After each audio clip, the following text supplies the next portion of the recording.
everybody, happy Friday. This is Overpass Live. Wait, can you guys hear me? Okay. This is Overpass Live. My name is Eric and I make apps. Now, oh my goodness, this is bad preparation. Let's get that camera just a little bit more focused there so you guys can see the bare walls in my flat. So this is our weekly live stream where we talk about whatever we want to talk about. I've done no preparation. I've got nothing ready. In fact, it's kind of embarrassing how little I prepare for this, but it's usually the most fun I have during the week. We look at each other's apps, we talk about whatever we want to. Sometimes it can be about applications, sometimes it can be about business, sometimes it can be about 80s television. So it's a lot of fun. Now this week I've just been working. Like today has been a beautiful day. Today's a bank holiday in the UK, which means it's a holiday, it's VE Day. Right? It's VE Day. And the weather's beautiful outside. I mean, everybody. I keep seeing people's pictures of them in their backyards with their paddling pools and all that kind of stuff. And I've just been in the flat all day. I've had meetings all day long, which is catching up on stuff. So it's after this live stream. I mean, the weather's still nice. If it's still warm, I'm gonna go out and enjoy this weather. But anyway, so first of all. Let's see, Shivam Pandey is here. Hey, Shivam, how's it going? Wait, first of all, can you guys hear me all right? Let me just make sure. Sound check. You guys would have told me by now, wouldn't you? All right, Shivam, 30 minutes later. Well, were you here earlier? Fisto said, time really flies. It's already the Overpass live time. I know, time is flying, but you know what? That first week of lockdown, I think we're on day, I'm thinking 46 of lockdown. That first week felt like a month, and now it's just flying by. This might be. I think it's just I've been sleeping in a bit later. I've been getting up early-ish, about 6:30. But yeah, sleeping earlier, going. I've been, trying to get stuff done. It's keeping that motivation going and everything.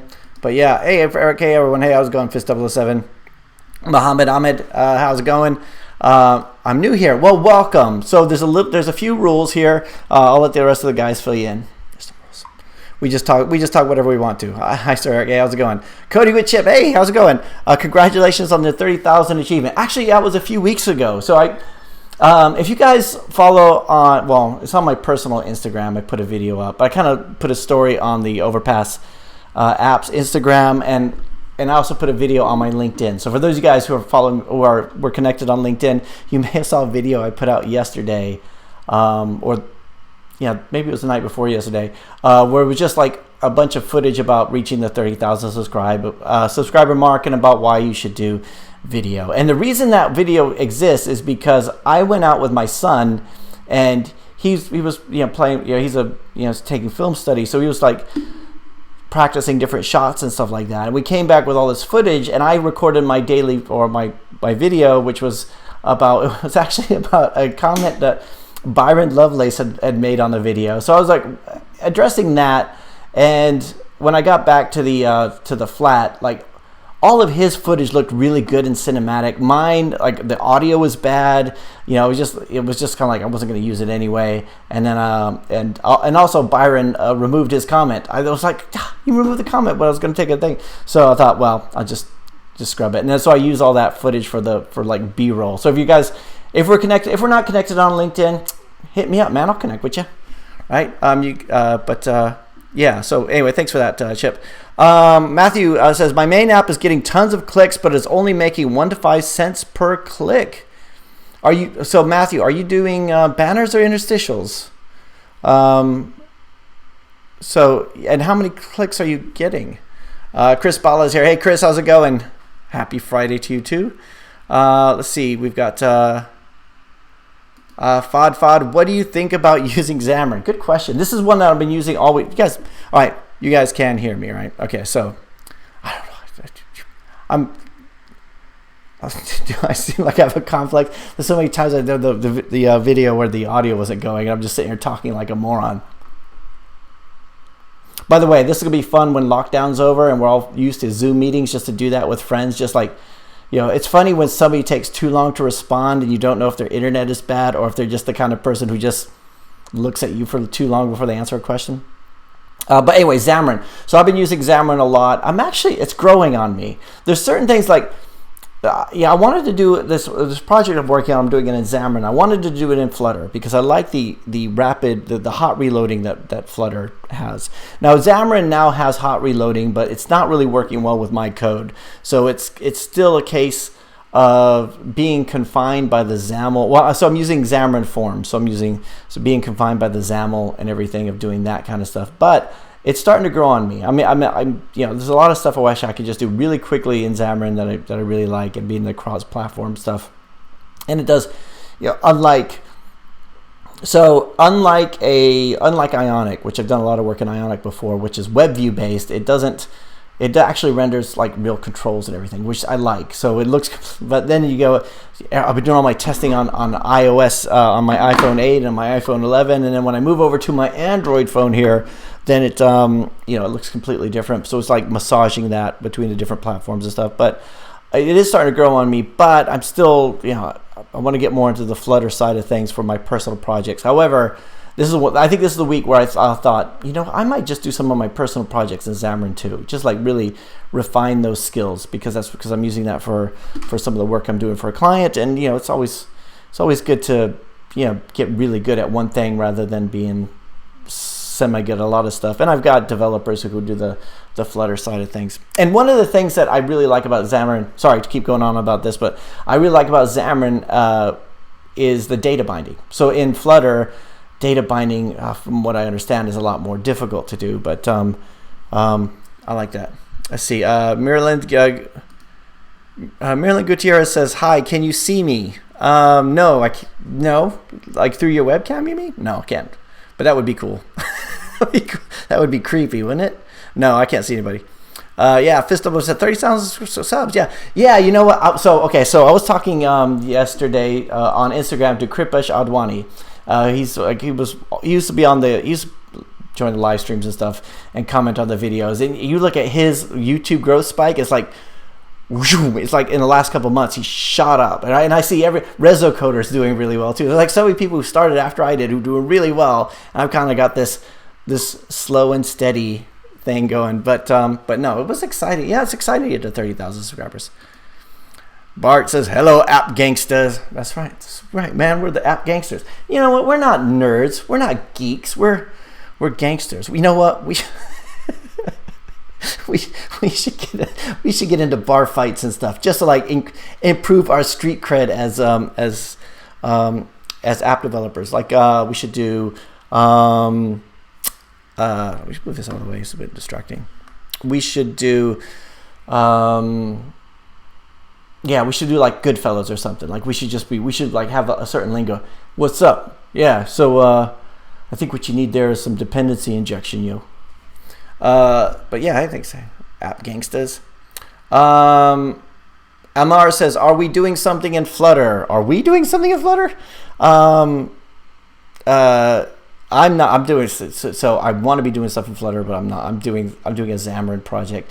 I need to. So yeah, it's difficult to switch between the languages. Although C#, I really kind of miss. I started to realize this week how much I miss C#. I mean, because I've been a JavaScript guy for so long. I mean, I was a C# developer.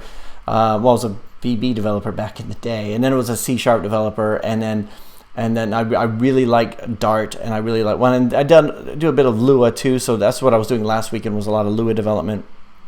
But yeah, so I'm not doing anything in Flutter. I mean, my developers are. So I'm kind of doing it where I'm going through and building it, compiling it, looking at the code. So, and I don't think they're, yeah. So, but I'm doing a lot of stuff in Xamarin. Who out there is doing stuff in Flutter? Just say in the comments, like, dude, you don't have to say dude. Just say I've got Flutter projects going on. And if you have not smashed that like button, please smash the like button. I know we've already got a thumbs down always off the bat. I always wonder if it's somebody, could it be like a high school bully, a former girlfriend? Could it be like a competitor? Or is it just somebody's like, dude, I hate that guy. I just want to smack Eric's face every time I see him, which could be the case. I've seen my videos. I know that's very likely. Apavelli, happy Friday. Got a contract doing Android development. Oh, awesome. That's awesome, Apavelli. WFH, of course. Oh God, why am I just WFH? Oh, God, every time I think I'm...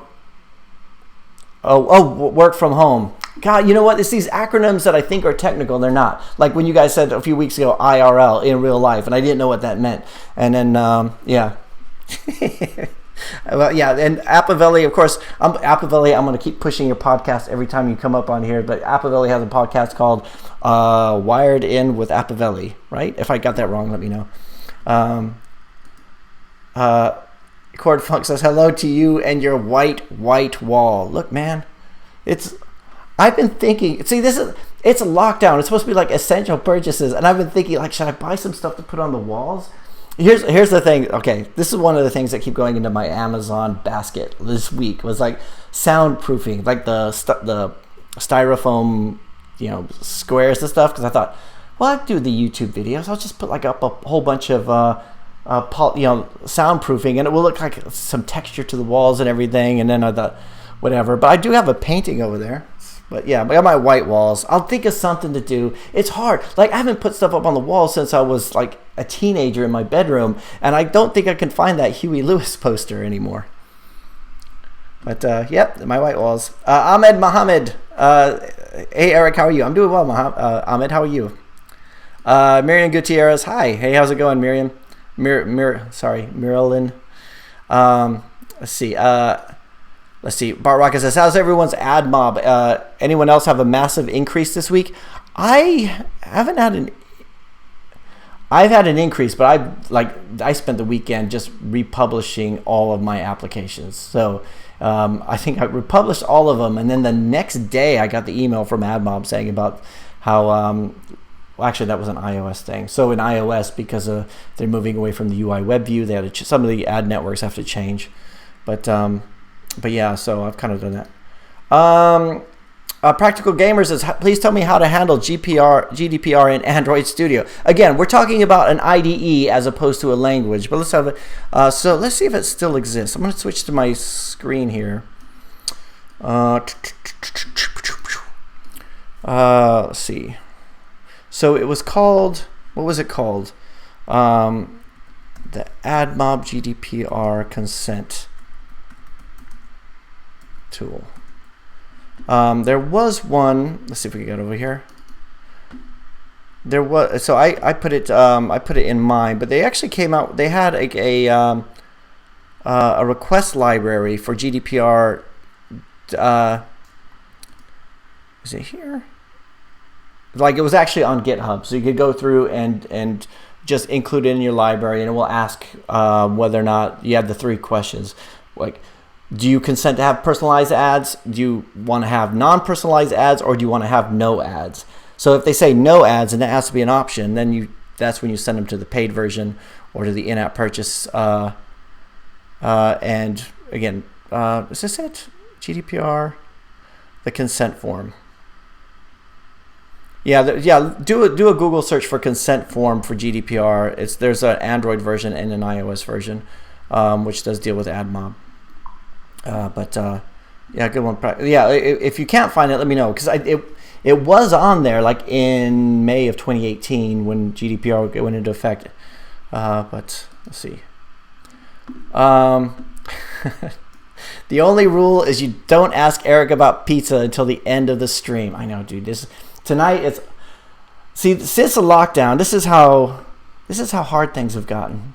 It's all oven pizzas. Like, it used to be Domino's. It used to be Domino's every week in Wantage, and now it's I moved to a new town a couple months ago, and now there's lockdown, so we've got oven pizzas at the ready, and not just any oven pizzas, like the cheapest ones, the ones where, like, yeah, I don't know why, it's, you know, I like to just load it with extra cheese and everything.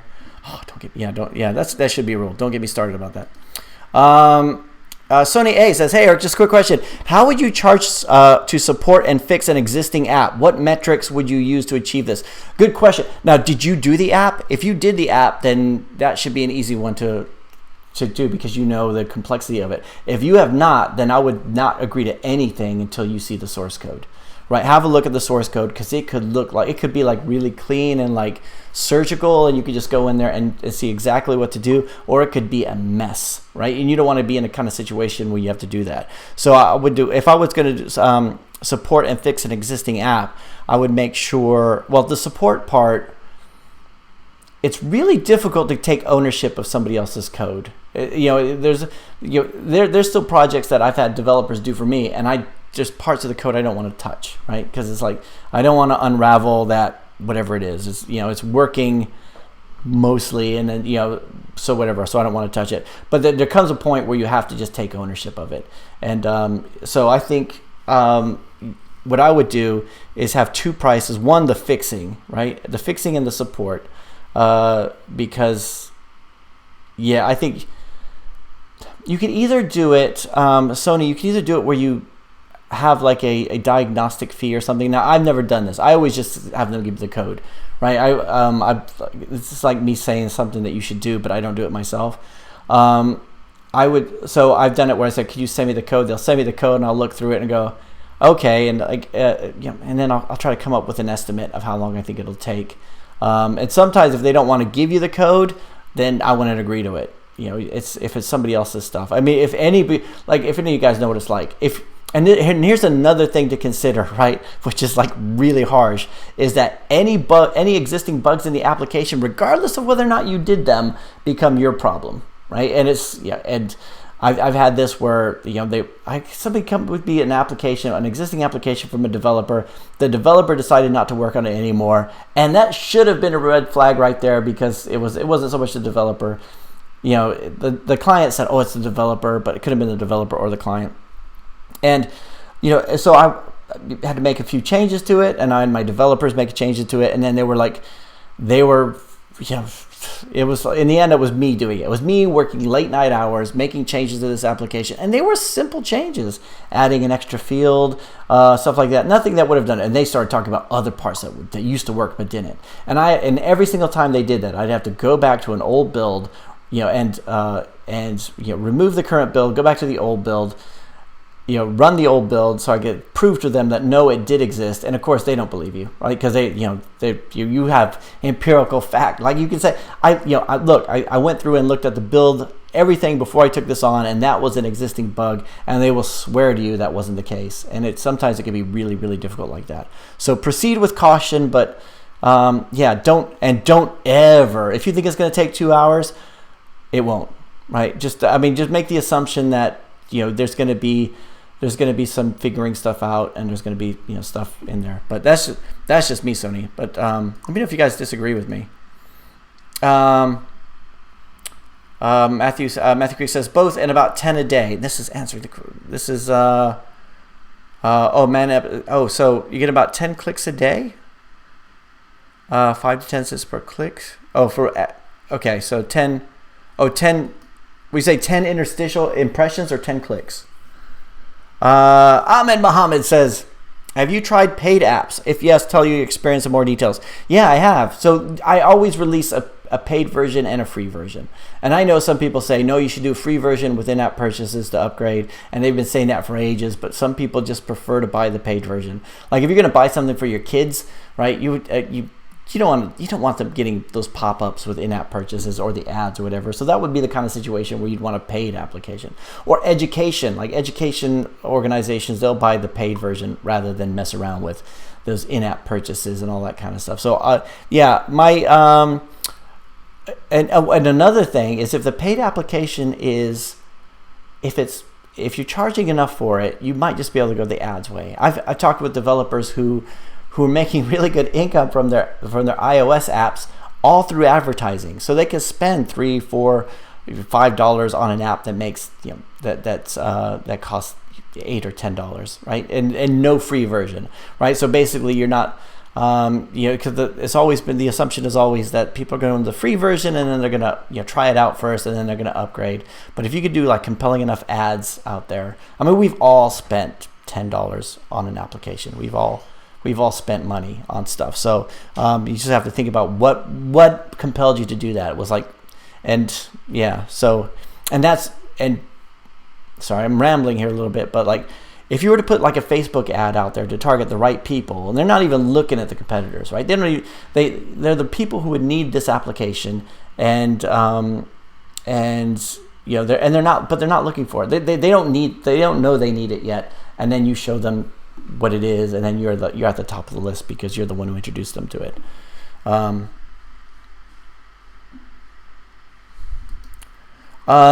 Sony A, what are your thoughts with React Native? We've done a couple of apps in React Native. Personally, I don't like it that much, and I don't want to say this because like Sony might be about like alienate a lot of people, but like we've done a lot of apps in React Native. And it seems like every time I try to recompile the thing, it's like the Babel libraries are out of sync and all this kind of stuff. And that was our thing. So we did most everything in Ionic to begin with, and then we kind of moved to React Native. And occasionally we'll still do Ionic, especially if a PWA needs to be in there. But yeah, I think that's the thing that I don't like about it. But it's good, like really good stuff are done in it, right? It's almost like if you look at the end products, like how we get there. It's got you know, you could do a really nice application in Corona. I mean, you could do a nice application in anything. The end user doesn't see it. It's the code cleanliness and all that kind of stuff. I mean, the performance could be hit a little bit, but you know, there's usually every framework I know of, even if it's a slow framework, you could code it in a way that's faster, I think. But it is, you know, it's faster because it's is it compiled? Let's see. Matthew says sometimes a full screen ad pays more, but not always. So what are we talking about here? Was it? So Matthew, if you were to go into the reports on AdMob and do the you go into the reports, you add the ad type into it, so you can see the change in RPMs. Are the RPMs the same? Because that's what I would do. And this is one of those things where I can't show my AdMob. It's like you're not allowed to talk about what your RPMs are. You know, which is weird. I probably, because we don't end up arguing about it. How come your RPMs are higher than mine, or how come mine are lower than yours, and that kind of stuff. But yeah, I would have a look at that just to check. Because it's either, Matthew, is either that you're not getting good enough ads coming through, or there's something wrong with the code, like the impressions aren't showing up. And so yeah, I would have a look at that just to make sure. Zero Supremacy says, any recommendations on how to structure Java Android apps, something like MVP web apps or similar? Web apps? Oh, MVP for web apps or similar. God, you know what? I do. So on Xamarin, so I'm just saying on Android, to be honest with you, I don't really do any MVP stuff. I know I should, right? But I will on other platforms like, yeah, I think, yeah. I mean, MVP is a it's not a library or anything. It's a structured way of doing things. It's almost like a design pattern. So I mean, you should be able to do a MVP. MVP. Yeah, model view presenter. Yeah, you should be able to. I mean, what do the rest of you guys think? For those guys who are hardcore Android native developers and not lazy like me. Steve P. Young says, Steve P. Young is also live right now. Both of you should do another collaboration soon. I know. Hey, should we live stream bomb him? Should we go over there right now and just start commenting on it? No, I'm just being. That'd be rude. No, I like Steve P. Young. I think he's. I do watch his videos. I think he's really cool. I don't. But yeah, we're on at the same time. I don't know why, but I'm sure his. I'm sure his videos are. Or I'm sure his live stream is much more structured. I'm sure he's all this kind of stuff. Whereas I just, like I said, we just hang, man, gangsters. But yeah, he's live now. So anyway, any of you guys who are, I've seen this. So I sometimes I will watch Steve P. Young's live stream after, like the next day or whatever, and I can see like a lot of the questions that come up here come up over there too. Which is, at first I was like, God, those, same question goes to both people, and they may have answered it better than I did. but which I'm fine with. It's it's your guys' apps, it's your guys' stuff. So if you have like a really serious question, yeah, I would ask it at both places, right? If I don't, sometimes I won't know the answer, and Steve might know the answer, and especially when it comes to the ASO side of things, which he's the that's his field. So yeah, Fistable says data binding in Xamarin is sickly good. Sickly good, yo, gangstas. I think I do like data binding in Xamarin applications. Let's see. Fod says someone told me that React Native is better than Xamarin. It all depends. So Xamarin. The reason I like Xamarin is because it's using technologies that I'm really good with. Some of the things I don't like about. Okay, here's some things I don't like about doing Xamarin, because I'm on a Mac, and a lot of the tools for Xamarin, or like a lot of the extensions and stuff, are paid out extensions, right? It's like Xamarin is, in my opinion, in my humble opinion, and Fist007 and any other Xamarin developers could disagree with me, it's more of a corporate tool, right? You could do like App Store apps with it, but it's that's. If you want something special like charts and graphs, you have to pay extra for it. And there's a lot more free alternatives. So there's one charts and graphs tool on Xamarin that I've been using, which is microcharts, but now I've just bought the components from Infragistics, so I can put some of that stuff in there. And a lot of stuff that's just really simple, like drawing a shape is really difficult. But data binding is really cool. Connecting to API is really easy. All that kind of stuff. And that's something that I do. Now, in terms of performance, I don't know if there's really a difference in the two of them. I haven't really examined Xamarin that much in terms of like high frame rate, because most of what I'm doing in it is business applications. I'm not doing games or anything. And I know that Flutter has 60 frames per second, but like Ionic was much lower, and I'm not sure about React Native. But it's all, again, it's a means to an end to get to where you need to go, right? What makes you more productive? And personally, I like that. Shivam says, I'm doing 90% projects in Flutter. It's really fun using it. You know what? What I'd like to let's talk about other YouTube videos. I like to watch those speed coding type of things. I think RezoCoder might have a few like that. But there's a few of them out there like that, where you see somebody takes a clone, like a Tinder clone or something like that, and they'll just, they'll speed up the camera, and you'll see them move, and I love that. And that's one of the. So when I've been doing stuff in Xamarin this week, I had to keep recompiling it and moving it to the simulator or to my phone, because the hot reload thing just wasn't working on the tool that I'm using, which is JetBrains Writer. As opposed to Visual Studio Code, or as opposed to Visual Studio for Mac. That sounds cool. Kayed Marino is here. Hey guys, hey, how's it going, Kayed? Flutter FTW. You guys, what? Well, okay. WFM is work from home. IRL is, you know what? Sometimes I think maybe I'm just getting old. I'm like out of touch with every acronym. FTW. What's it mean? What does it mean? Somebody tell me really quick. No. Let's see. Oh well. FTW means all right, let me go back to where I was. Boris, what's up, Eric, my boy? Hey, Boris. What's up, my boy? Dude, doing really well. It's been a beautiful week. Aside from all the death, destruction, and mayhem in the world, aside from all the collapsing economies, high death tolls, and general pandemic, I'm doing really well. Beautiful day outside. Java or Kotlin for native Android. I've always been a Java guy, but I think if you were starting from scratch, I think if you went with Kotlin, I think it seems like Google wants you to be going that way. This again, I've never done any Kotlin development myself. Coding with Chips, I'm doing Flutter stuff on my channel. Oh yeah, Coding with Chips, yeah.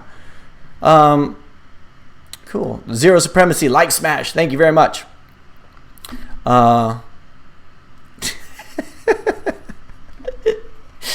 Fizz007. All right, now we're talking like gangsters. This is it. We should get jackets. You talking to me? Dude, I'm going to debug so hard, you'll wish you'd never been compiled. Love it. Aiden Max says, I've had a job as a Flutter developer in London. Company shut down at the beginning of February, and we were all let go. Now it's impossible to get a job. Aiden, God, that's awful.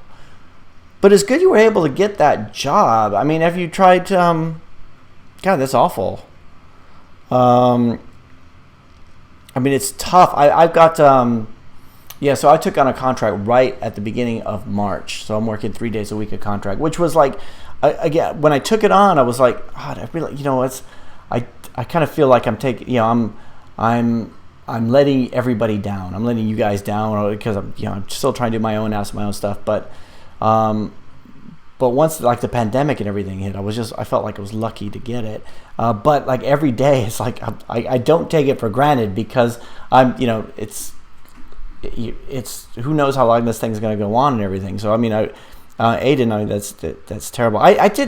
I haven't ever had like a Flutter job, but I did have like an interview for one. I don't know if I told you guys this. I had an interview for a Flutter job because I was like in November last year, and I had a client not pay. I think it was like things were struggling. I thought I'll just take on a contract just for like a few months, and just to keep things moving.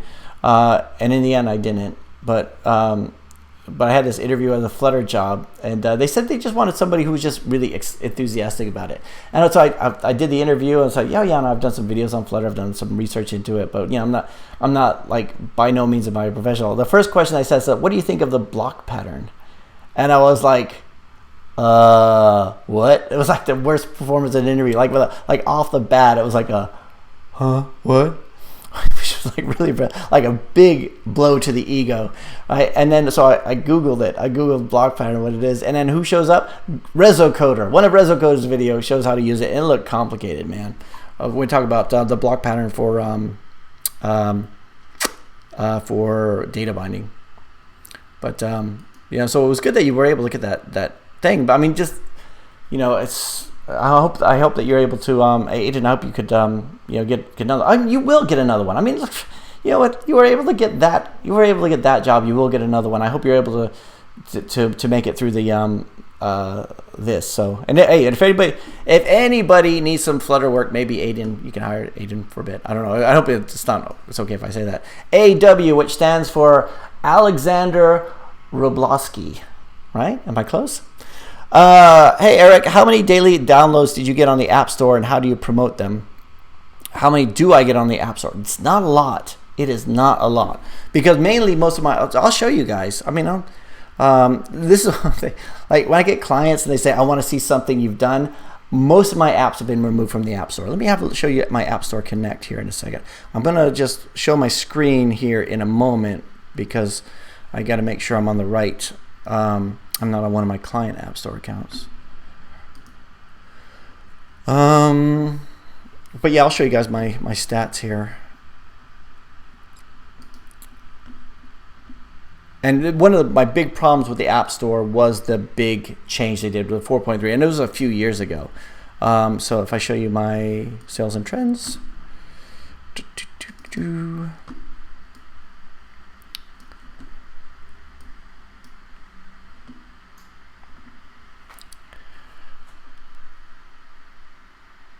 Okay, so yeah. So here's the app. So this is the last 30 days, I think.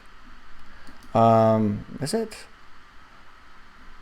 Oh yeah, here we go. Yeah, so it's the last 30 days. I've had 16.3 thousand downloads, 186 in-app purchases, sales 241 dollars. So it's not a lot, and the majority of it comes from advertising. I mean, that's not included in that figure.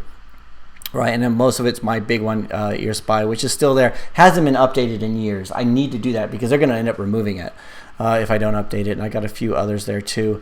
If I go to, and the problem is I had hundreds of apps on the App Store, and they've just been removed. Like, so I had to update it for GDPR, and that's when they started saying your apps are too similar to each other, right? And it was just. I mean, everybody I talk to think, they say it's ridiculous that you have this kind of issue. Hang on, as it loads. Like, I have all these language learning applications. They all have unique graphics. They have unique gameplay, slightly different on each one of them. They've got unique music and audio files and all this kind of stuff. And they say, no, you've got to combine these into one application. So here you see all of these developer removed applications, which was like the only way I was able to get the ones that I needed to get published. So, except hundreds of them. So, but yeah, we did loads of them. And you can see there's a familiar theme to all of them. But my whole thing, so like, take a look at this one, Indonesian Spy, right? We had the spy game where you go through and we had different levels, and it was like, I mean, ultimately it's just trying to reinforce the vocabulary learning. So was it the best game in the world? No, but it was on there. It was making a bit of money. So I actually had 3 versions. I would have the paid version, the free version, and the Mac OS version.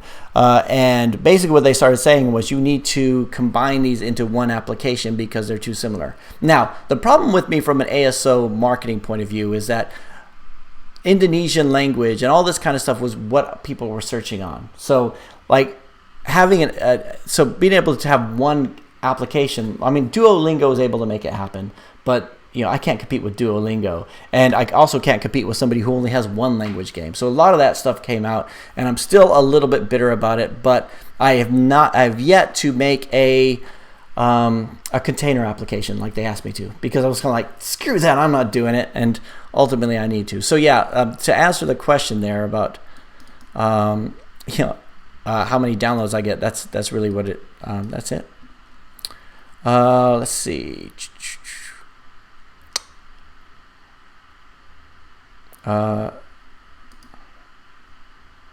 Hello and your purple hat. Oh, that was my lampshade. I know, now you guys got me thinking about that. I thought this was like perfect. You guys could see my bachelor pad and everything with nothing on the walls.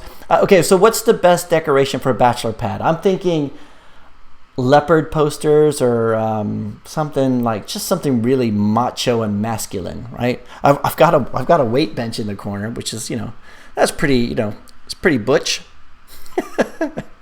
Let's see. Mikey Bravo. Hey, Mikey. Your income from apps have decreased in these COVID times. Now, for me, they've been pretty much the same. Actually, let's have a look. Good question.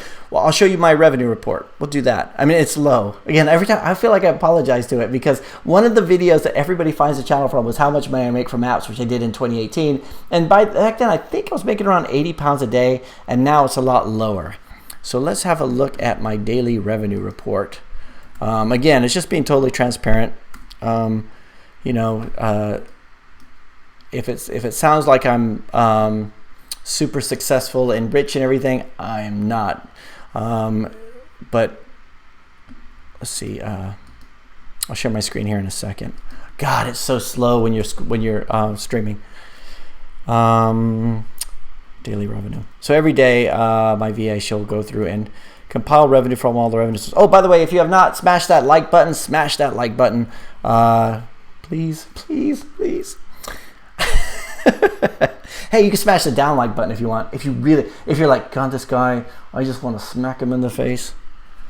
So all right. So let me show my screen. So this is my revenue for the last week, and we've got ad mob. So it's like, yeah, it is. Some days are better, some are left. 2701. And again, and iTunes is the revenue from iTunes, and then the Google Wallet. Google Wallet, we've not been having a lot of payments coming through on that. Come on, it's still loading.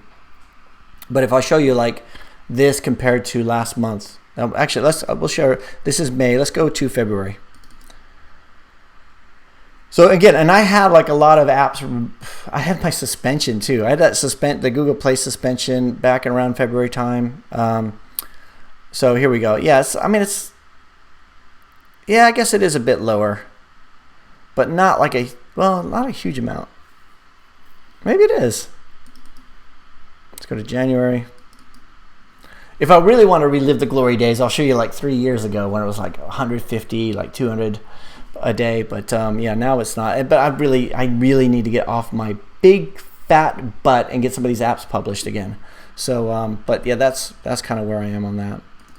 Mikey. So, Mikey, if you thought I was really successful, sorry about that. That's where we are now. So it's still like I've been so focused on client work and stuff so last weekend was the weekend where I sat down and I republished all my Corona games, updated the AdMob libraries and all that kind of stuff, got that stuff out there.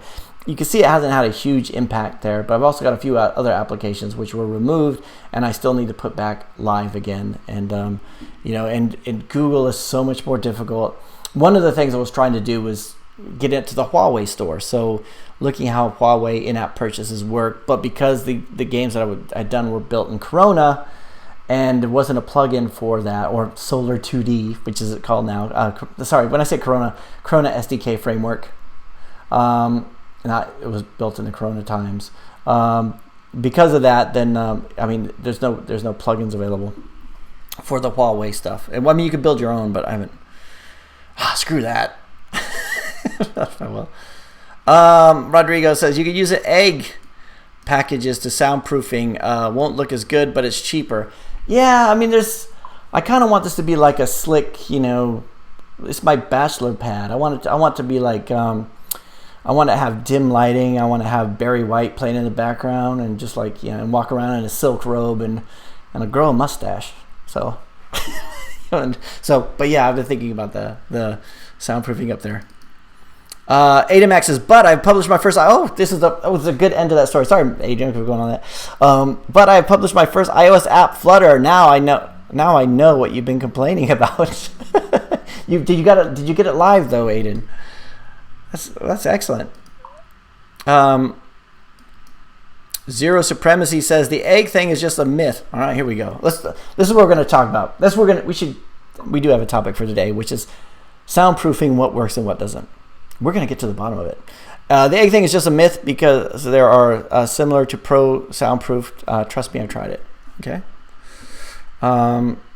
Yeah, I mean, it's kind of like one of these things where I think it would be really cool to have soundproofing because, dude, I'm kind of like a YouTuber. I've got this stuff kind of the same way that I thought it would be cool to have that lean forward thing when I used to cycle when I was in my 20s. I wanted those bars where you can lean forward like that. Not because I ever used them, but just because I thought it would show that how professional I am. And I think it's one of these things where nobody's complaining about the echo in this place. Not yet. But if you guys do, it'll give me a total excuse. And if you guys can give me an excuse to get a drone too, that would be awesome. But, I'm an app developer ultimately. And let's see. Mbutha Samson says, hey, Eric, I had a Kiswahili storybook, and I was using AdMob for ads. And after some time, AdMob told me I was violating the unsupported language policy. Really? See, I've never had this problem. AdMob. So was it AdMob that told you this, or was it Google Play? Yeah, I've never had this problem. I mean, has anybody else had that problem? Yeah. Yeah. Let us know here. Nick says, hey, Eric, I'm starting to use Xamarin as well. It can embed H5 WebView, can embed Cocos 2D OpenGL view, and can link to C++ library. It's my favorite now. Can it really? So part of the thing I think, Nick, is I'm using Xamarin Forms. Right, I'm not using the native ones. I'm using Xamarin Forms, and which is nice because I got the cross interface between it. But yeah, if you could do like Cocos 2DX WebView, I mean, I'd still have to learn Cocos 2DX, but it's that would be cool. I mean, one of the things with Corona SDK, Solar 2D, is that they had Corona cards where you could embed it into other applications, but that was a paid service. Even though they made everything else free, and that would be something that would be really cool. I would love to be able to just do the majority of the application and have these mini games within applications. Thanks for that, Nick. I'm gonna have a look at that. Sheepdog says my AdMob account just got suspended for self-clicking, but we did not do anything. We tried to file an appeal, but it's a non-appealable claim. What do you mean it's a non-appealable claim? I think you should appeal it. Just keep appealing it. It could be that you didn't set the device, the test device in the code, and maybe it just had too many impressions or something like that. Some people have had that issue. But is it, are they not letting you appeal it? Have they denied the appeal? Or is it or did you read someplace that it's a non-appealable claim? Because if it's just something that, like, I would try if you can. But yeah, let me know. Matthew says, I use app Launchpad to edit silver, gold, and platinum palladium melt calculator screenshots 2 days ago. Any thoughts? I've never used app Launchpad.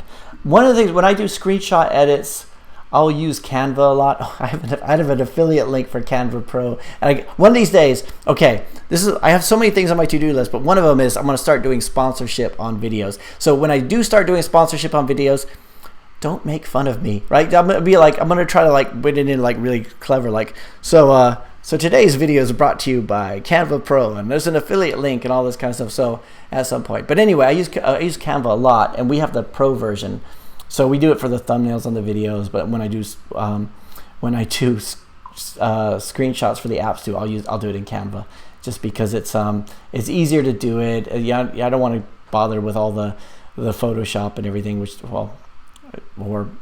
what about now? Affinity Photo, Affinity Designer, all that kind of stuff. I just like to just load it up into Canva, and a lot of times for client stuff is put it on there. But I've never used App Launchpad. So when you does App Launchpad actually like go through all the screens and take screenshots, or is it one where you upload the screenshots and you have a designer? Because I know like Fastlane does the one does like where it will go through all the different screens. Aiden says, do you have a way of estimating how much to charge for the public for a paid app or IAP, in-app purchase for I know IAP, right? It's when you guys start saying things that are non-technical, and I'm like, WFH, what does that mean? I'm thinking about like, I'm thinking about names or whatever. So William Farnsworth, whatever. What I would do is, Aiden, I would go higher. It's a nice thing about the in-app purchases, as long as you don't have the cost, like the price hard coded in your app, you should be getting that from the IAP server, and so that way you could play around with it a little bit. I would try to go a bit higher to begin with, and if you don't find anything coming in, go lower. Right, go lower, and don't go for 99 cents. Go for something a little bit higher.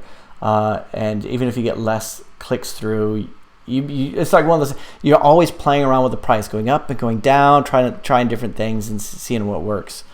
And because if you only have the one app, because one of the problems I had was like I have too many apps, and it was going through and making these like changes across all of them, and I would forget to check a few days later to see what it looked like and all that kind of stuff. So if you just have the one app or a few apps, it's gonna be easier for you to be able to do that and check it. Let's see. Let's see. Matthew says clicks. Wait, what is it? Use App Launchpad to edit. Any thoughts? Clicks. Are you hearing a clicking noise? I'm hearing a clicking noise. What is that coming from? Let's see. Rowan Sahi. How do you manage time to learn new mobile app technology? Sometimes, like, you know what, Rowan, if you could get somebody to pay you to learn it, that would be really cool. Like if you have other technology, sometimes we get on-the-job training. Not on-the-job training. It's more like you're thrown in the deep end and you have to like learn it really fast. But ideally, it's just, how do I manage the time? Like with Flutter, I'm not managing the time to do it. I mean, I've taken this Fireship.io course so many times, and it's like I need to sit down and actually do it. It's more when you sit down and actually start doing something. And I tell you what, I've read so many computer books over my career. And sometimes you pick stuff up, but most of the time it's not like you pick something up like you could actually use it. It's something like that it exists, right? There's an API out there to do it, and you don't remember the exact syntax because you may have been doing it like I used to do it like where I had the books, because I'm old, but I had a book, and then I would sit there and I'm typing it in or whatever, and that was really slow, and now we just copy paste from the web. But it kind of. But sometimes I'm sitting on the couch and I'm reading it, and it's not so much seeing what it's you're kind of like learning what could do, but it's not you don't really get the hang of it until you start coding it yourself. When you start actually typing it in there. Like it's the action. I guess it's the same with everything you learn. It's the action of doing it.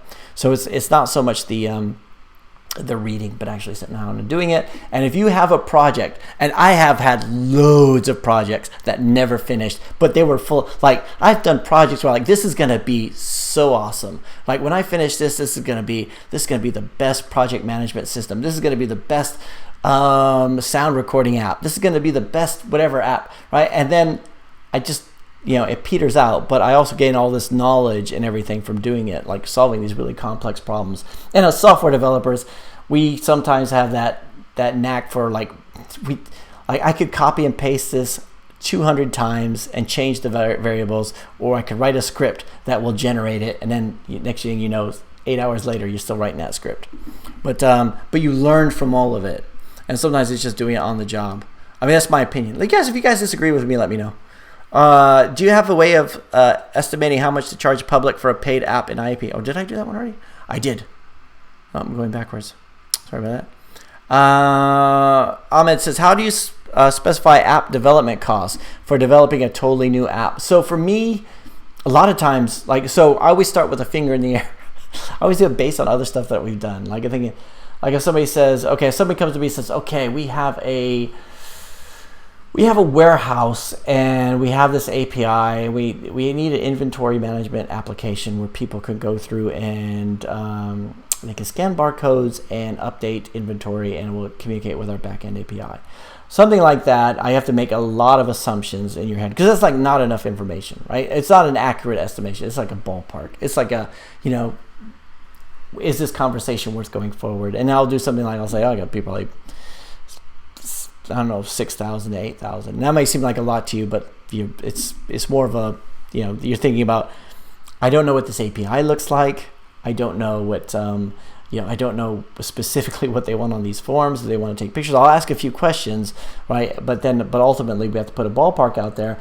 And the ballpark is, when you come to that kind of thing where like, oh, I don't want to be too high, then you go into this. I've had this situation where I've had developers, and myself too, where we're so scared to put a price on it, or at least put a number out there, that we would just analyze. We would analyze it to death, and we found out we would spend like 10 days or whatever.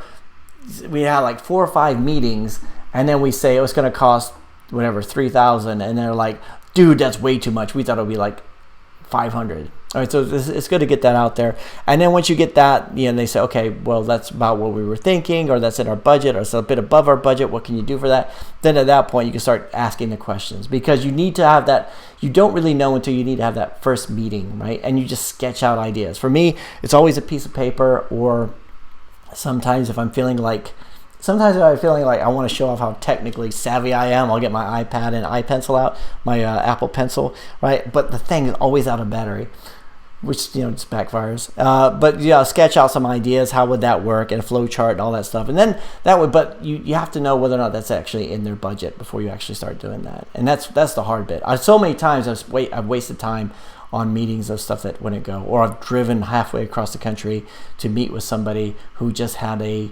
kind of wanted to do an app, but they're shopping around, and maybe they had a budget, maybe they didn't, maybe they were looking at other developers, maybe they weren't, whatever. And it's really just, it takes time to specify this stuff. It takes time to do a quote, and it is boring. It is boring to make up a fake app in your head, and think, okay, so you click on this, you go to there, you go there, you go there, you go there, and then you think how much it would cost. So, and then like for me, if I got other developers doing it, I'll let them do the quote. Right? I don't say that will be a 3-day task and give it to another developer and say, now do it in 3 days. I'll say, how long do you think it'll be? Right? And then they'll say, I think it'll be 4 days. And I'll go, okay, fine, that's fine. And then on the 5th day, I'm thinking, this isn't my estimate, this is your estimate. But when we're running late, if we're running late, which hardly ever happens, ever. Let's see. Let me know if that's useful at all. Sometimes I just blather away. Umbuthu Sam says, so Eric, what do you make of the new Google policies that Google forced us to agree to so we can access the developer console? I looked through them. I didn't see anything that looked too bad on it. I mean, I glanced at them. I think it's good. They're trying to make it easier so that they can remove an application and not be sued or something. But I mean, I don't know. What did you guys do when you got that? I just was like, okay. I mean, what's the alternative? Like, I'm just, I give up. I'm just gonna go home.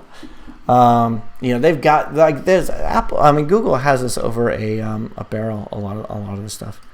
RPM is average for me. Okay. Well, so why are you getting so few clicks? And why are you getting so few revenue if is right?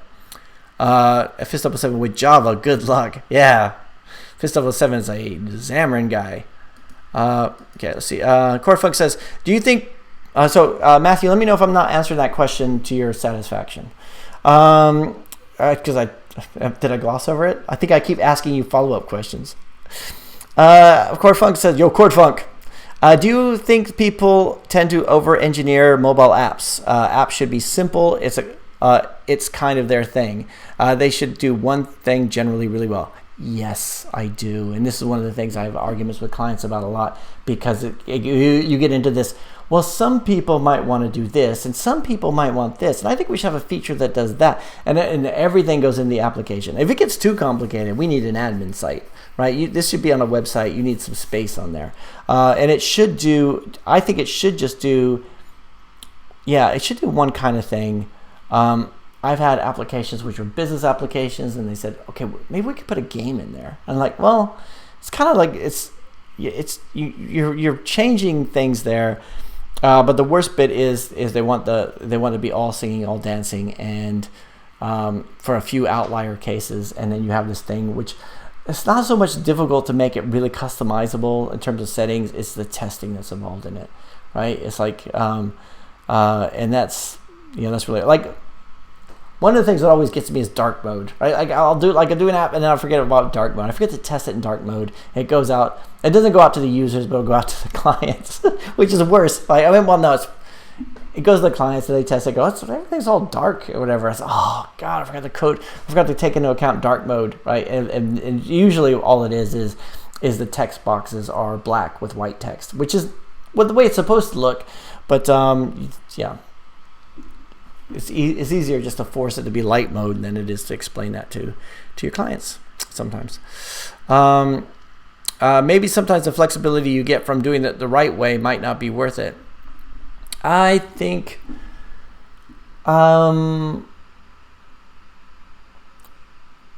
something gets really flexible, that's when unit tests come in. I've got something like that just recently where there were so many different permutations of the way something should go into the API that I had to write a unit test to make sure that I was taking them all into consideration. I think it's more about like what will, it's more like, I'm the same thing. I think you should have the best. A lot of times we add too much to it, and this goes back to what is the law? Is it Fitts law that says that you make the user interface so it's easy for them to do? If you ever read the book by it's called "Don't Make Me Think" by Steve Crux. I might have that wrong, but it's all about you want it to be an easy experience for your user. So the more bells and whistles you add to it, the more friction it adds to the user experience. So if you have 90% of your users use it in one way and a few people use it in a different way, then you actually make it a less of an enjoyable experience by catering to that 10% of the people, right? And sometimes that's just the way it is. So I do agree. I think you want to have like the best, cleanest experience possible. Let's see. First of all, can you tell the joys of MVVM with Xamarin? Yeah, the joys. What are the joys of doing MVVM with Xamarin? I think it's. I think the nice thing about doing the Xamarin forms was because I did Silverlight development back in the day, back in like 2010, 2011. I did a lot of Silverlight development, and it was strange getting back into XAML, the XAML markup. Because I was, and it's more limited on Xamarin than it was on Silverlight. Like doing a gradient or a shape is not as easy. But it was kind of weird going back to that. It was, some things are easy, like I'm, doing a grid and all that kind of stuff. But it's nice to be able to load everything up into your view model and just bind to those controls. I like doing that. I think that's, but of course that's what we do with a lot of frameworks now these days. And Butha says, hey, Eric, I've been advertising my apps through WhatsApp, and I get a ton of downloads, but on the user acquisition, I don't see any data. Really? Any comments about it? Talk about on the user acquisition report. Why aren't you getting any data? Is it because you don't have enough? No, I wouldn't. I don't know. Yeah, I'm not quite sure why that would be. Hey, everybody, the boss is here. Everybody, pretend like you're working. How to make a good marketing app. You mean an app for marketing, or how do you market an app? And that's one that we talk about a lot, app marketing. But yeah, there's so many ways to do it. Mohammed Ahmed. So I'm not trying to gloss over that question, but it's a very broad question. I think if you have something a bit more specific. Mohammed Ahmed says, somebody wants to show his AdMob ads in my application. If I remove my ads and show his ads, will it be fine? Will AdMob allow that? If yes, should be the right process to do such a transition? Good question. I don't know. I've always thought about that. Because it is tied to your Google Play account, but I don't know if does anybody else know the answer to this one? This seems like a question that I should know the answer to, and I do not. I always assumed that you could put your code in something else, and it would be fine. Like I thought about releasing client apps. I thought at one point I was thinking about doing client apps for free and then just having ad revenue through it. Back before I realized how stupid that idea was. Like unless you could do boilerplate it, and then that gets, that got shot through with the repetitive content policies and the Apple 4.3 guidelines that got shot to whatever. Oh, God, Appavelli. MVP means minimal viable products, not model view presenter. Oh, here I go. I'm going to, how do you make a minimal viable product? In Android Studio. Was that what it was? Was it Android? If it uses, and Butha Sampson says, if users access my apps through more apps section, will that data show in the user acquisition page? I don't think it does. Good question. I don't think it's in there.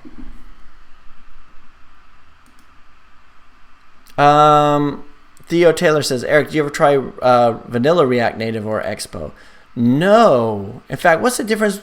Yeah, no, Theo. I'm answering no to a lot of questions. No, what's the difference between vanilla React Native and just React Native? Is it because? No, because React would be the framework, right? What does that mean? Fist 007, Xamarin is definitely not for games. That's right, for serious professionals. When I achieve 54% conversion rates on users who visit my store listing and then become the first-time installers, any comments about that? When I achieve 54% rates on users who visit my store listing and then become first-time installers, any comments on that? That's a really good conversion rate. That's a really good conversion rate. I think that's the only comment I have. John Mullen, hey Eric, why don't you wear a backwards baseball cap like Steve P. Young? Maybe that's where you're going wrong. Hey, look, I started wearing a T-shirt with my company name on it because, look, hey, he's doing his live stream at the same time as me, but he's up in my game, right? He's hot on my heels now. I can't just slack off anymore. No, I think it's but yeah, should I do that? Should I just start doing the same stuff he's doing? No, it's he's I like it, but yeah, it might still be going. It might be over by now, but let's see. FTW is F the world. Oh, boy, I'm really for the win. Oh, for the win. That's what it means. we don't even know. Okay, get our acts together. I'm really behind on these questions, aren't I? For the win. All right. Question number 322 was the upper limit on the number of questions I can ask in a live stream. 323. So. Mbutha says, yeah, Mbutha, you gotta start numbering these questions, dude. If I let users access PDF in my app from my Google Drive, and they will have to sign into Gmail if they want to download, is that allowed? It would be difficult. No, yeah, you should. No, to download it from your Google Drive? Possibly. I mean, why would you need to? If you had it from your Google Drive and you made the link, because you can make the link accessible to anybody with the link, right? You could do the sharing that way. That would probably be easier than have them log into their own accounts, because then you would still have to go through and give them permission to that document, right? John says, just saw your posting from Coding with Chip. As you know, I am really trying to get up to speed with Flutter. Just checking out this channel, and it looks great. Just checking out this channel, it looks great. Yeah, Coding with Chip's channel. Let's just have a look at it, shall we? Coding with Chip, please don't. Let's do some promotion here, right? Let's do Coding with Chip on YouTube. I hope this isn't embarrassing here, because anybody who watches this channel would be interested in learning about more Flutter stuff if it takes time to load. So, and I bet you have more subscribers than me, don't you? Not that I've got a complex about it. not that I have a complex. Oh my goodness, it's taking a long time to load up. Here we go. Oh, cool. Oh, so Notch Batch and Flutter.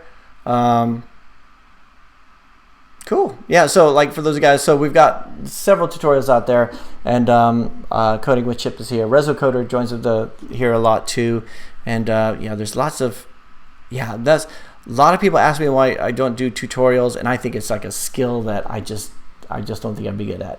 I think it's that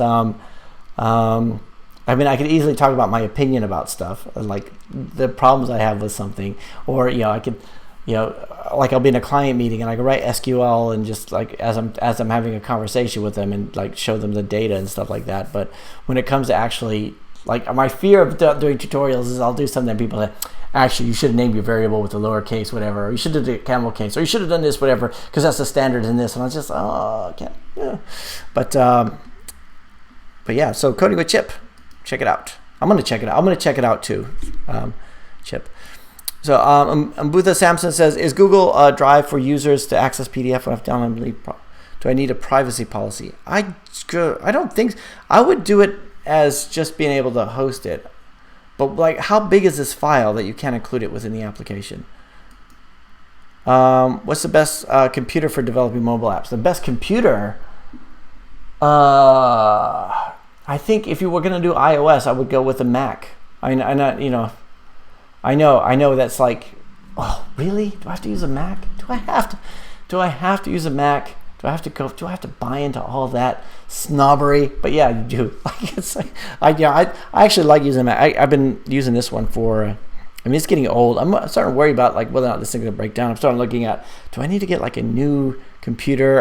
Again, Hackintosh, I'm always tempted by Hackintosh, but I'm also afraid that something's going to happen and I'm not going to be able to sign my applications. I'm not going to be able to do all those kind of certification stuff. But all right, everybody, Sophia's here. Everybody be on your best behavior. Bachelor pad with your son in the next room. Hey, ho, really? Yeah, he's in the next room. It's like, well, it's lockdown. There's no bachelor pad activities going on during lockdown. It's just a lot of oven pizzas, and actually no. Well, I did a video today where I cooked my pork chops and mashed potatoes and carrots. AppLovin pays very low. Do you use it? I was using it, and it did seem to go low. So like I did have AppLovin on as my backup. So it's good to have something that if if AdMob decides to disable your application, which I know never ever happens, but if they do, then it's good that you don't have to redistribute your application. You just have something pick up those ads right after that. And I was using AppLovin in the back end, but I did notice it started to decline, and I haven't used it for like a year, maybe 2. But keep looking though, Juan, because there's other stuff out there too. I mean, and we've talked to John Mullahan, who's the next question. He's been using Facebook, and he's getting, I mean, he sings its praises, and I'm starting to think about doing Facebook, except I don't want to fed up all those app ad placements again. Just saw your revenue report switching over to CPO Shell. I know. Oh my God. He's so much better than I am. Even I wake up every morning, and I wonder if I would like to get him on the I would like to get him on the channel again. Only kidding, Charles Malabino. Nice people with this. Watch this channel. Yeah, nice people. We're gangsters, John. We're not nice people. We're gangsters. This is our new. We're Bart Rocca says we're the app developer gangsters.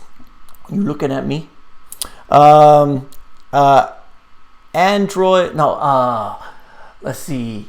Alan Watson says, you're really close to guessing my initials, but it's not quite right there. You keep trying. Anyways, can you tell me how to get clients? I'm trying Freelancer and Upwork, but it's too crowded. It is too crowded. I've never done any work through Upwork.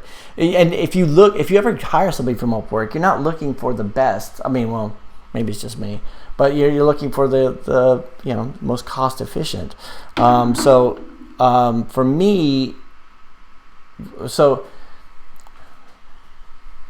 you can demonstrate you know what you're doing by your portfolio, and I think that's that's a huge part of it, right? Because there's always going to be somebody who can do it cheaper than you. There's always more abundance out there. There's always that kind of stuff. But the one thing you have to be able to do is say, look, you could get it done cheaply, or you can get it done right. And if you could demonstrate your competence, if you could demonstrate your competence, then you should be fine. You should be able to charge more of a premium on that kind of stuff.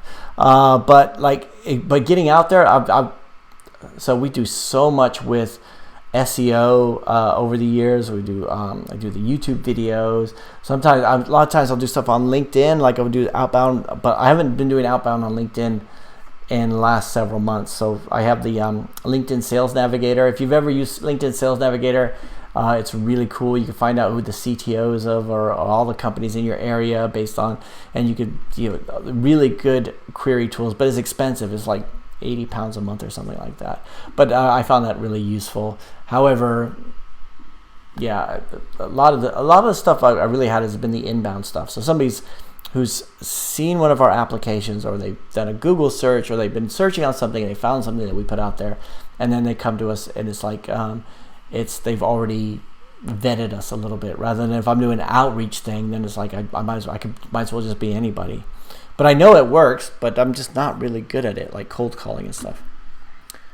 Okay, I don't know if you guys, Chip, does it bother you that your face is up here on my screen the whole time I'm talking? I'll move it off. Let's see. Adamax says, yep, my app is live on iOS, Google Play, Amazon App Store, and Huawei. Huawei, do you have in-app purchases on Huawei? 4 stores, 0 downloads. Well, 0. Rodrigo says, I got a good drone gathering dust. One of the reasons so every so often I'll go out and film a video, and you can tell when I'm been like, I want to be creative. I want to do like a really proper vlog, and I'll go out and I'll film like a bunch of B-roll, and then I get back to the office. I get back to my flat, and I'm editing it, and I realize it's a bit shaky, doesn't look that good, and then I think what I need is a drone. Like as I watch other things, and I think I could do something. Like I want to do something with some music, wah, wah, wah, and I'm just like slow motion getting out of the car and walking into the office, opening up a laptop, and like I'm just gonna code away, and just like really cinematic, but yeah. But that's what I think. And I need a drone, and mainly it's just because I want to play around with the drone. I played around with like one person's drone, and I thought it was the coolest thing ever. But yeah, that's yeah. I am this close to like convincing myself I need one, but I don't. And if you guys ever see a drone shot in one of my videos, it's just going to be sad. 'Cause you're like, dude, he gave in. He gave in to the, and also, well, soundproofing. I may actually go for the soundproofing, at least to get, so I don't have white walls anymore. Verse 007 says, it's not the soundproof material. There we go. It's not the soundproof material that matters, but the shape of it. It has to be in a succession of chicanes so the sound waves get broken and canceled. Think of an exhaust pipe of a car. Dude, you guys know a lot more about this than I do. I just thought it would look cool on my wall. Dude, I'm a professional, man. I've got the stuff up there. Sheepdog says, the email said this is not an appealable claim. We've all, a lot of us have gotten those kind of things. I think it's, I don't think I've ever seen that. I mean, I've never got the false clicks unless it's like really bad. What I would do is appeal it anyway, because if it wasn't you, and then it was, I would say mention click sabotage, right? They have an appeals process, right? They could say it's not appealable, but what are they going to do if you appeal it? They're going to disable your account? Well, I hope not. I hope they won't do that, but I don't think they would. I think you should, you just go in there as, like, if you didn't do anything wrong, then you just look. I don't understand why this came through. I think this is probably a mistake. It's possible one of my competitors was doing it, but it doesn't really make any sense to me. I don't understand why this would be the case. If you guys ever had like a friend or a family member say, "Oh, I downloaded your app and I clicked on some of the ads so you make money," you're like, "Don't do that! Don't do that!" It's like that would be like the click sabotage from your loved ones. But Rodrigo, do the affiliate links. I know I need to do the affiliate links. Okay, I need to do the affiliate links. I need to have these segues where I go, all right. I hope you guys enjoyed that drone footage. Now our sponsor for the day, which is Skillshare or whatever. That would be cool. That would be badass. Mutha says, a friend of mine confessed watching his own ads, the interstitial ones, and not clicking on them, and AdMob suspended him for a month. Yeah, I did. It's tough. Because the device ID changes as time goes on. So usually the first time you run it, it's like you have to get that device ID and put it into the code. And it's different for different zones. Like I did a Corona application last week and I ran it just to make sure that the ads were working. But I quickly just turned it off. It was like one impression, and you definitely don't want it to be happening as you're developing. You're constantly reloading the thing and it's rendering. You want to be using those test ads, which is what they're for. Rodrigo is angry about something. You okay?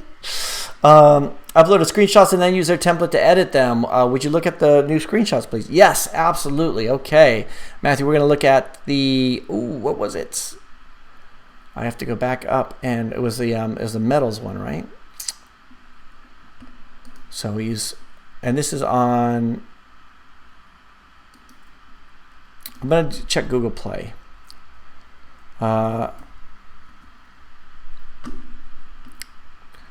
So my music of the week, which I've been, my son mentioned this earlier today, said, "Dad, what's with Blues Traveler? Why are you listening to Blues Traveler so often?"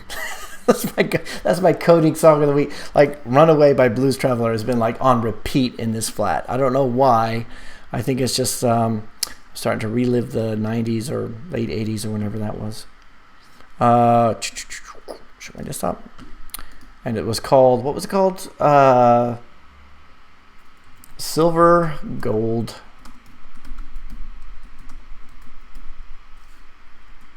platinum, silver, gold, platinum, melt calculator. So what are your guys' coding songs? For me, it always changes, and sometimes I started trying to listen to Chill Step because I think it's kind of just in the background. Well, I'm gonna have to put the full title in here. But what are you guys listening to at the moment? I keep going to stuff that's been around for years, like rediscovering Pearl Jam and stuff like that. All right. So, all right, Matthew, let's have a look. Is this it? Why am I not? Oh, no. There it is. Sorry about that. We looked at this one before. Sorry about that, Matthew. Stop. Go back. Okay, back. That's not his. Nobody comment on that one. All right. Let's see. Oh, okay.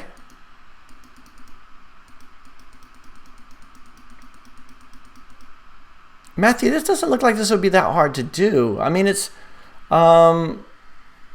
like, so this is when you said you used App Launchpad for this, but it looks like this would be the kind of thing that you could easily do in any kind of editor tool. Like if you use Canva or something like that, you could do something really really easily. So let's say we did something. Let's go to Canva. Oh, God, I need to get some affiliate links. We'll do a video about this at some point, but let's say, so I use Canva. And the reason I'm using the pro version of Canva, which allows me to have stock images and stuff like that. And also because I've got Rowena on my team to do that, so we'll do a lot of the thumbnails you see. Like I went through and redid some of the thumbnails because they all sort of look the same, but that's what we're using. So if I was to go say create a new design, and let's say I'll do custom dimensions. What is the custom dimensions? Let's say 300 by 600, which I know is nowhere near what we're looking at, but you do those for different screens. And then you could do something like for milk calculator, oh, it's gonna take forever. It's gonna take forever to load. But what I would do is, like, let's say, let's go back to this one here. So let's say rather than have the gradient here, you had something like where you had it inside the application and you had something in the background. So let's go to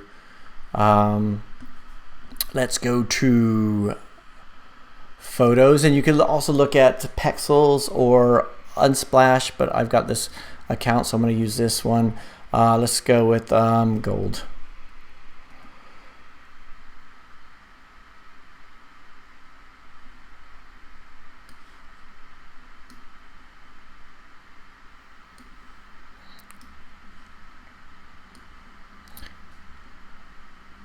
Actually, this probably isn't a good one, but something like, you know, we'll have like a stock image in the background. We'll have the phone in the foreground.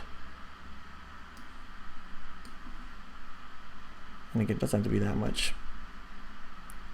So I do this a lot for client applications, where I just go like phone frame. That would be under elements.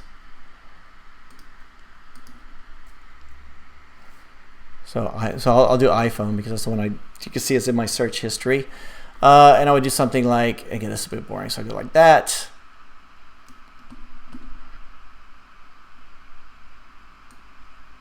And it's basically a frame, so you could take this and put, and again, this is not the best thing, but at least it's something like that. You drag your thing in there, and then you could have like different screenshots. And then we'll put some text in here of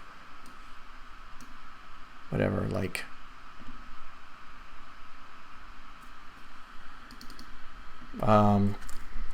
calculate your metals. So then we have each one, and you say what it is, and you can have like a different background for each one. You just go in here and go add a new page, and then you can export all of those, upload them into it, and then resize it. So if you have the pro version, then you can resize it. Again, I'll do affiliate links, so don't do that this week. I'll do a video where we do it, but a lot of times when I'm doing client stuff, just because it's quick and easy, I just go through and do it, and then it stores it in your library. If you want to go through and change that text or whatever, you can. So we'll be exporting those, drag it into there, and doing all that kind of stuff, rather than use something like that. And that would be, I think that would be easy. I like the idea of doing something where you have like a bit of stock image in the background, just give it a bit more of a story to it. But let me know if you guys disagree with that. And I probably spent a little bit more time on that than I should have. Sorry. But, you know, we're still only an hour and 24 into this. Oh, wait, where was I? I can find my place. All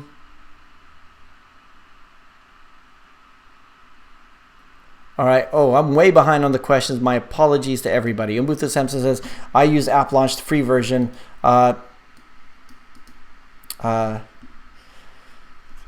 check with my app within brackets. Josie, here, oh yeah, let's click look at that one too.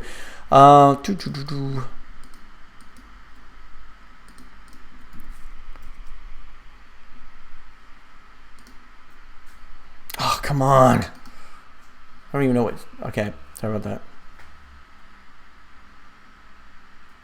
All right.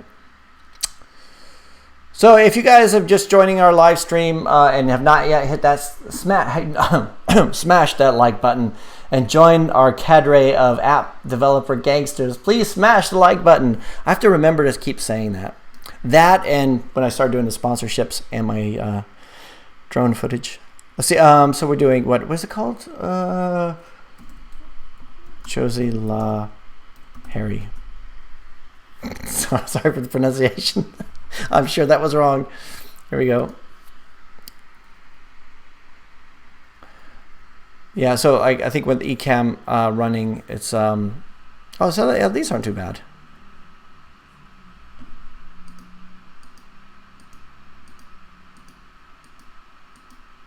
Yeah, these are pretty cool. So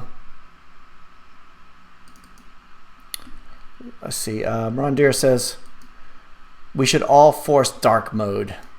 Plain black background and white text. WhatsApp has ads. Since when? Yeah, I didn't know. That's what I thought when you said you've been advertising on WhatsApp. I didn't know what WhatsApp had ads because I've never seen them.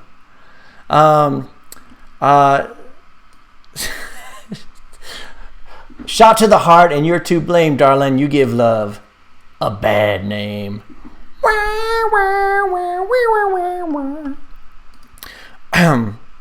Let's see, Zero Supremacy. Well, actually, I meant MVP as model view presenter, and I mistook it for MVC model view controller. So you're good, Eric. Cool. All right. I still don't think I answered the question very well. Butha says if you show someone else's ads in your app, then their account somehow gets suspended and gets in trouble with Google. It'll be linked to them and maybe get suspended too. Yeah, I think it's one of those outlying situations where I would just err on the side of caution on that. Theo says with Expo you can build React Native apps in JS only. No need to touch any of the native stuff. It's also a container similar. It's a container similar to an Electron. Oh, okay, cool. Sorry, I'm really behind on these questions. I know you guys probably have all left. So I use, okay, yeah. So Rohit says, imagine your company name being Corona and you try to do marketing, trying to promote it during these times. No one would buy it. I know, it's really bad. DZ needs code. Hey, how's it going, DZ? I feel too lazy and I'm not coding at all, just procrastinating all the time. What kind of advice can you give me, bro? Do you know what? It's like, I was talking to my, well, it's like the same thing. Like if you ever write anything or do anything, and I'm the same, right? I do just stuff that I'm like, I've got like, for me, it's writing specifications. It's like, sometimes it's just forcing yourself to sit down and do it for 10 minutes. Because once you get into that code, then it starts to take over, right? It's just that you just need that push. You need to go from zero, from neutral to first gear, and that's slow, right? You just need to say, okay, I'm going to work, like say, I'm going to work on this this is why Pomodoro, I think, works so well, because I'm just going to work on this for 25 minutes. And once you get into it, you'll get to that, hopefully you'll get to the state where you don't want to be interrupted. I mean, and a lot of guys, you guys probably know what this is like. Maybe it's just me, but like where you realize you've had to go to the bathroom for the last 3 hours, but you've been stuck in the code and you don't want to go away from it. You're on the flow. You're in the flow. You have to wee, but you're flowing here, right? So you're in the flow, and then so you're dying to use the toilet, and then somebody calls you, and then you're like, dude, I can't talk right now. I have to go to the toilet. It's super bad. So it's but yeah, a lot of times you got to do it. So yeah, I would say do it for like 10 minutes or something like that. Ram, hello, living legend. Hello, Ram. Thank you. It's very kind of you. Should I focus on building blog websites or microservices websites like income calculator, color picker, etc. to make big money? I haven't done any of them. I have a blog which I wrote for a while, but I've never. I think it's monetizing stuff. I find it easy to put ads inside my applications, but not on the videos so much, except the stuff that does. So I don't know which would make more money. I would think that like a color picker or a calculator or utility doesn't require your day-to-day efforts, right? A blog, you're gonna have to keep feeding that beast. You're going to have to keep feeding that content beast. Whereas if you could do something, so if you had like a color picker calculator or something like that, and again, this is outside my area of knowledge, but I would imagine that if you were going to write content, you would want to do backlinks back to that so it ranks better, and then that way you're not constantly trying to feed that thing. Whereas a blog, not only would you have to be writing for the blog, you'd have to be writing for all the other stuff too, for the backlinks. 0, it's about a wink of organic growth. Oh, this. By the way, Tesco finest pizza, very good, or make your own. It's not difficult. So I'm right next to an Asda. So we have Asda, like the 1 pound 80 pizzas. But like I'll put like loads of extra cheese on it, and it's not bad. It's like it's pizza. It's like, yeah, I do overload it with pizza. Like it's like not cheesy enough for me. It's not unhealthy enough for me. Sheepdog says, all right, then, man. A man in an inflatable dino suit just came up to our front door and gave us an orange. Dude, that happened to me too, like yesterday. Free Code Camp Radio is very good. Google it. Okay, cool. Free Code Camp. Zero Supremacy. I put some rock, mainly RHCP, Red Hot Chili Peppers, but I can't focus for too long since I start singing along. I do. You ever do the? So I do. For some reason, this week it's so. I think last week it was Gaslight Anthem. This week it's Blues Traveler. But that's what you do the dancing. And by the way, it's dad dancing, so it's like just the standing desk comes in handy. But you get to the point where you really get into the code. You're like, I gotta put this thing down. I gotta move this thing down and actually focus. Matthew says no art skills. I have no art skills. Well, we're developers. We're not supposed to be artists. AKA Code Radio. Okay, cool. I'll check that out. Is it a podcast? DC says, thanks so much, bro. Ain't no problem. Cordfug says, as you start to neglect things, the probability increases exponentially that you'll neglect another thing. That's true. I guess the same thing would be true if you started to be productive. I don't know. Yeah, a lot of times, if you talk to... Anyway, I haven't talked to writers, but I've read books on writing. Like Stephen King did a book on writing, and several others. I've read so many books on writing, far more than I've written. And a lot of them talk about that. It's just getting into the flow of things and just forcing yourself to sit down and say, this is going to be terrible, but I'm just going to, The War of Art. The War of Art by Stephen Pressfield, which is on my bookshelf back there, is really good, where he talks about the resistant. And that's something that, it's just forcing yourself to sit down and do it. And just know that, if you try to produce a masterpiece, it's going to be the frustration. But if you're like, dude, I'm just going to, I've done specifications where I just sat down and I was like, you've ever done like a specification and it's like the login, like the language, it's so dry and boring. Like the login page is the page the users use to log into the application. First, they'll put their username in the username box, and they would put their password in the password box, and then they hit the submit button. Like this, but sometimes it's just like droning on, and then you could go back through and polish it and sculpt it and all that kind of stuff. But it's really just getting everything on the paper, and I think that's the same way with that. And for Eric, IDK means I don't know. Yeah, I know that one. Hey, everybody, that's the last of the questions. I think we got to all of them. Thank you once again for joining us on this week's Overpass live stream. It's been great having you guys here. I hope you guys have a fantastic week. I hope you stay healthy. I hope we were able to answer the questions as much as did, but we'll do it again next week. Have a great weekend. I'll be doing the Overpass insights throughout the week, hopefully more than I have in the last week. Anyway, I'll talk to you guys later on. Have a good weekend. Bye.